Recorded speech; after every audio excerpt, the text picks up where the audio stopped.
Hello everyone at Estevão Lives. If you like the video, leave a like and subscribe to the channel. Watch out, Elon's got a chainsaw.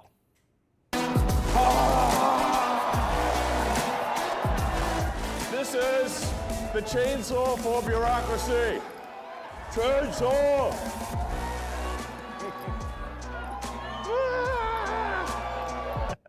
And get ready, DC. You're next in line behind Canada. I think that we should govern District of Columbia. It's so important, the D.C. situation. I think that we should run it strong, run it with law and order, make it absolutely flawlessly beautiful. And I think we should take over Washington, D.C., make it safe. D.C. got their first mayor in 1975. Before that, Congress controlled the Capitol. Now Trump wants it, which would make him the first mayor president ever. Unless Stephen Miller wants to be the Duke of Washington. Musk satisfied with merely being tech support, and if Musk fails, so does America. You know, I grew up in South Africa, but my morality was informed by America. I read comic books, you know, played Dungeons and Dragons, and I watched American TV shows, and it seemed like America cared about being the good guys, you know, about doing the right thing. And that's actually pretty unusual, by the way. And so I was like, yeah, you know, you want to be this good, you want to be on the side of good, you want to care about what's right. Elon and the Brainiacs, sounds like a band, have been given unfettered access to the government's back office. Doge is in God mode, and there isn't anywhere they won't go. We do want to look. I mean, we hope everything's fine with Fort Knox, but we're going to go to Fort Knox, the fabled Fort Knox, to make sure the gold is there. Where would the gold have gone? If the gold isn't there, we're going to be very upset. And Big Balls is going to Ukraine. It's also time to find out what happened with all the money, because he made the statement that half of it he doesn't know where it is, or something like that. And I'd like to find out all the money that we've been sending to Ukraine, where is it? Doge is sniffing around Ukraine, Fort Knox, the IRS, the Pentagon. I think it's pretty obvious now why they wanted Trump dead or in jail. And the CIA is on the clock for releasing files on JFK, RFK, and MLK. So get ready for some March Madness. Stacey Abrams is about to get doged. Right after she lost her last election, she started a climate group with a bunch of other people. You know, if you're a Democrat, gotta have a climate charity. Well, it started out with just $100. Couldn't raise a penny. Then Biden comes in and voila, they donate $2 billion to this brand new group. What does Stacey Abrams know about the climate? She's an erotic thriller writer who lives outside of Atlanta. Has Stacey Abrams ever even gone hiking? I don't know. She just doesn't strike me as a nature enthusiast. Did Stacey Abrams plant any trees with the money? Did she pick up any litter? Well, we can't find any evidence that this group did anything for the climate. Hi guys, I clearly see how Donald Trump and Elon Musk are crucial figures for the advancement of the United States, each having a significant impact of the economy, innovation, and freedom of speech. During Donald Trump's administration, the American economy experienced remarkable growth, which unemployment and historically high levels and a strong budget of domestic industries. Donald Trump tax cut policies, encouraging companies to invest more, creating jobs and strengthening the market. Additionally, Donald Trump prioritizes USA energy independence. That to me is amazing, amazing, amazing. Reducing reliance on foreign countries. Trump's guys are trying to claw back the cash, but that is a lot of money. And this is how the game works. Democrats launch 501c3s. Their friends in D.C. send them our money, and then they hire their cousins, pay all themselves fat salaries, and use the money to travel first class, of course, to climate summits and pay Al Gore to speak at their events. Everywhere you look in Washington are deals like this.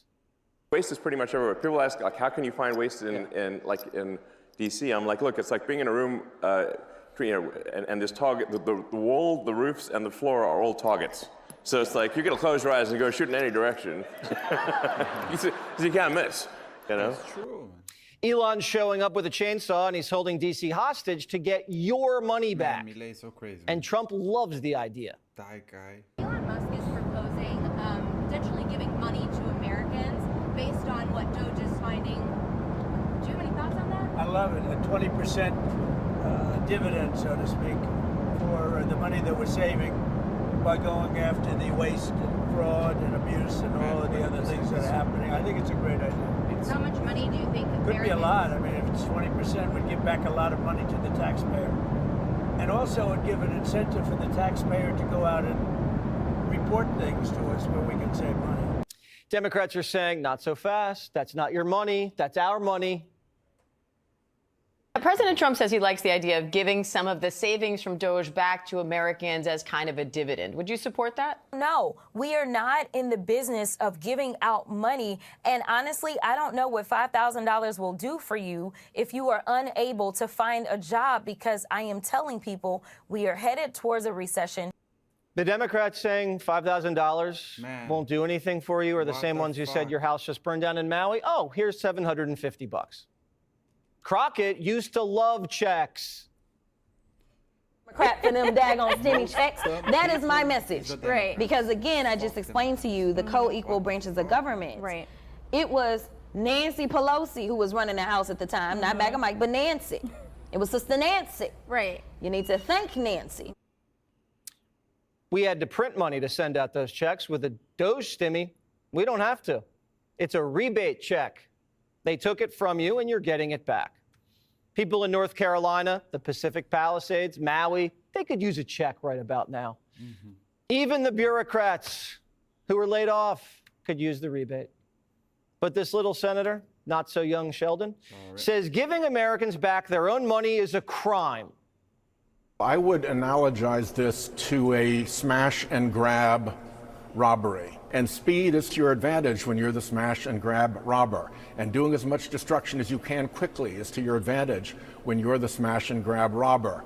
Now they care about smash and grabs. Shelley Shell did the smash and grab himself. He taxed you, said he was going to build roads and bridges here, and then just gave Juan a sex change in Guatemala. Yes. We didn't vote for sex changes in Guatemala. Joe Biden never campaigned on that. Congress sent COVID money to a school in California. They said, screw hand sanitizers and new laptops. They spent $400,000 renting out a Major League Baseball stadium for graduation. For social distancing, maybe, I don't know. There it is, Angel Stadium. These people don't care how hard you work to make that money. They'll just waste it like that. No respect. People ask me, what's the most surprising thing that you've encountered when you go to DC, when you're in DC? And I said, well, the most surprising thing is the scale of the expenditures, and actually how easy it is to, when you add caring and competence where it was absent before, you can actually save billions of dollars, sometimes in an hour. They really lack empathy for the average taxpayer who's working hard, paying taxes, and then they say, oh, $1 million doesn't matter. I'm like, I think it matters a lot. The only thing Primetime's discovered where we said, okay, well, you know what? This probably had an impact, these Doge cuts so far. So far, there were longer lines to get into a few national parks. And the locksmith got laid off at Yosemite, and someone got locked in the bathroom. So it took him a while to get out. How do you get locked in the bathroom? Never mind. Americans are getting laid off all the time in the private sector. Mass layoffs. It's just amazing. The Washington Post just laid off 4% of its workforce. Yes. Are fired writers being interviewed on 60 Minutes? No. Southwest Airlines just laid off 15% of its workforce. Yeah. And that's like the one airline that hasn't crashed. What's the difference? Yes. Well, the left thinks government workers are more important than workers in the private sector. They believe government workers do more for the country, and the country couldn't survive without them. So this is a test, all right? If Doge kills America, I was wrong, and I'll admit it. But if next year America's still here, the left owes me an apology. We'll just add it to the list. Perfect. Their new hoax is that now Musk is a Putin puppet. People like sometimes like to end this war. say like, Yeah. you know, I'm a bought asset of Putin. Yeah. I'm like, he can't afford me. Yeah. I think you're worth more than Russia. Think about it. You can't buy the richest man in the world, and that's what drives Democrats nuts. Can't buy him, can't shame him, can't cancel him. You can't debank him. And the world's richest man is teamed up with the world's most powerful man. Yes. Now Trump has the Secret Service. He should be in good shape. We hope, we pray. But Democrats are making things dangerous for Elon. The other day, a Tesla dealership was vandalized. Pam Bondi just launched Operation Whirlwind. And anyone slinging threats at Elon will be held accountable.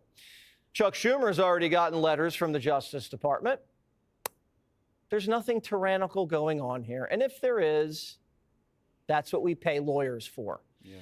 America's heartthrob, Stephen Miller, gave the press a civics lesson. Listen. It is true that many of the people in this room for 4 years failed to cover the fact that Joe Biden was mentally incompetent and was not running the country. It is also true that many people in this room who have used this talking point that Elon is not elected fail to understand how government works. So I'm glad for the opportunity for a brief civics lesson. A president is elected by the whole American people. He's the only official in the entire government that is elected by the entire nation. The whole will of democracy is imbued into the elected president. That president then appoints staff to then impose that democratic will onto the government. The threat to democracy, indeed the existential threat to democracy, is the unelected bureaucracy of lifetime tenured civil servants who believe they answer to no one. Yes. Trump can hire whoever he wants. It's not like Biden, who flew his son all over the world in a government jet and shook down foreign nationals for access. Elon has a nose for this. He's a computer science wizard, a turnaround artist, and he's pretty good with numbers. Yes. On the other hand, Elon Musk revolutionized the technology and transportation industries, especially with Tesla and SpaceX. While Donald Trump strengthened the economy, Elon Musk led advancements in sustainable technology, making electric cars a viable alternative for millions of people. Moreover, Elon Musk demonstrated his global influence by expanding private space exploration, which aligned with Donald Trump's interests in securing American leadership in space. Another fundamental point was their shared fight against censorship and the monopoly of information.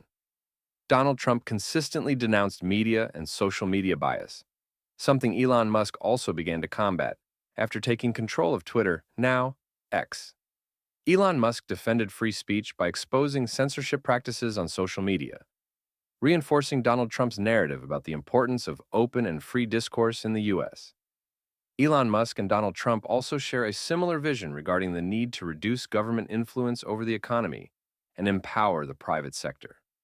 Donald Trump always emphasized deregulation to allow businesses to thrive, and Elon Musk, through his companies, demonstrated how innovation can flourish without excessive government intervention. Additionally, Donald Trump and Elon Musk promoted economic nationalism, encouraging production and investment within the United States. Elon Musk, through Tesla and SpaceX, created thousands of jobs in the country, while Donald Trump implemented policies to strengthen American industry against unfair competition from other nations. Ultimately, I see Donald Trump and Elon Musk as leaders who challenge the status quo and face powerful forces to promote growth, innovation, and freedom in the U.S. Elon Musk's influence on technology and Donald Trump's vision for a strong and independent America have been fundamental pillars in recent years. While Donald Trump changed the way politics is conducted, Elon Musk transformed how we perceive the future of technology and communication.